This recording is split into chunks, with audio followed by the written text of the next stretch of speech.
L'entrepreneuriat est aujourd'hui présenté comme quelque chose de positif, un moteur de croissance économique, et les projecteurs médiatiques sont vraiment braqués sur quelques entrepreneurs héroïques dotés de compétences hors normes. Ce qui m'anime vraiment en tant que chercheuse, c'est de déconstruire ce lien naturalisé entre entrepreneuriat et création de valeur économique.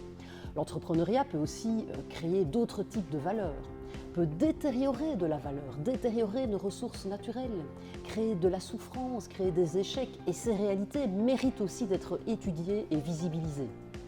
Je veux aussi déconstruire les mythes autour de la figure de l'entrepreneur héroïque, qui d'ailleurs clive la société entre quelques individus qui auraient des super capacités pour entreprendre et d'autres qui n'auraient pas ces capacités. Enfin, je veux déconstruire ce qu'on appelle aujourd'hui l'entrepreneurialisme, c'est-à-dire cette espèce d'injonction un peu partout dans la société à s'entreprendre, à entreprendre sa vie, à créer son propre job si on veut être considéré comme quelqu'un qui réussit. Vous l'aurez compris, mes recherches s'ancrent vraiment dans ce qu'on appelle les approches critiques de l'entrepreneuriat, et je mobilise plus particulièrement des méthodologies qualitatives, des études de cas classiques, mais aussi de plus en plus d'approches narratives et ethnographiques. Je fais beaucoup de recherche-action, et donc je suis au plus près des acteurs de terrain pour les aider à prendre conscience de leurs propres pratiques et éventuellement les faire évoluer ou s'en émanciper.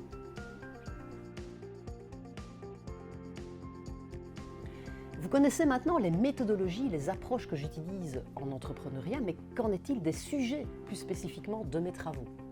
Alors premièrement, ce qui m'intéresse, c'est le processus entrepreneurial. L'entrepreneuriat, ce n'est pas un individu avec des compétences extraordinaires, c'est avant tout un processus de création, un phénomène multidimensionnel et complexe. Pour comprendre l'entrepreneuriat, il faut vraiment observer l'entrepreneur en train de faire, en train d'agir. Plus spécifiquement, je vais regarder le processus d'accompagnement entrepreneurial. Et donc d'ailleurs, je me trouve ici dans les locaux du Student Start Lab sur le campus UC Louvain-Fucam-Mons, qui est un incubateur pour les projets d'étudiants entrepreneurs. Je vais regarder comment on accompagne ces entrepreneurs, les différents métiers de l'accompagnement, comme le mentorat par exemple, les outils, les approches qu'on mobilise, les statuts et la réglementation avec mon background de juriste qu'on met en place pour les aider, les avantages mais aussi peut-être les effets performatifs un peu négatifs et enfermants de nos approches, et enfin aussi comment ces entrepreneurs construisent leur légitimité à travers ces écosystèmes d'apprentissage et d'accompagnement.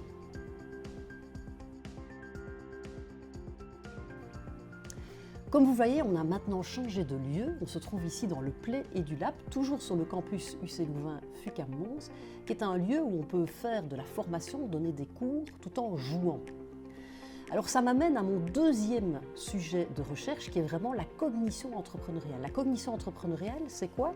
C'est la manière dont les entrepreneurs se représentent ce qu'est l'entrepreneuriat ou ce que sont par exemple les compétences, les capacités entrepreneuriales. C'est leurs intuitions, c'est leurs émotions, c'est aussi le fondement de ce qu'on appelle l'esprit, avoir l'esprit entrepreneurial. Alors je suis d'ailleurs ici, pourquoi? Parce que je gamifie un certain nombre de mes cours et donc j'étudie aussi les processus et je regarde dans quelle mesure, à quelles conditions on peut avoir un apprentissage profond de compétences entrepreneuriales quand on va utiliser le jeu vidéo par exemple ou le jeu de rôle, et est-ce qu'on va développer certaines compétences comme par exemple en entrepreneuriat une compétence clé qui est l'empathie. Donc voilà, c'est un deuxième sujet de recherche important. Je me nourris aussi des sciences de l'éducation pour voir vraiment ce qu'est une compétence et plus particulièrement encore ce qu'est une compétence à l'entrepreneuriat durable. La durabilité est vraiment au cœur de toute une série de recherches que l'on mène ici d'ailleurs en équipe que je salue ici, d'autres académiques en entrepreneuriat mais aussi des doctorants et doctorantes. Voilà, alors je termine cette vidéo en vous disant que je suis vraiment convaincue que ces recherches elles ont d'abord du sens et puis elles peuvent avoir un impact sur la société. Pourquoi? Parce qu'elles sont menées au plus près d'acteurs que sont les entrepreneurs, leurs accompagnateurs, leurs formateurs. Et puis qu'elles contribuent aussi à certains objectifs de développement durable de l'ONU, comme par exemple le 4 sur l'enseignement de qualité ou le 8 sur le travail décent et la croissance économique soutenable.